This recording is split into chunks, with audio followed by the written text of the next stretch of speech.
Sini. Duduk sini. First time ni. First time interview. Aku free rider. Aku tak tahu kenapa orang tak suka dengan kita orang. Nama aku... aku nak cakap apa?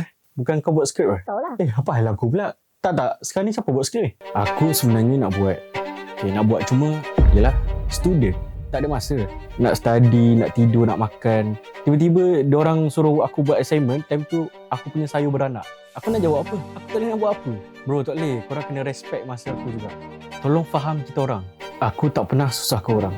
Aku buat kerja. Aku buat intro dengan outro itu. 3 saat je. Dah boleh deliver dah. Pakai activity boleh lah. Benda ni. Tak. Cakap elok tak boleh Tak, korang ni nak interview aku ke nak bahan aku?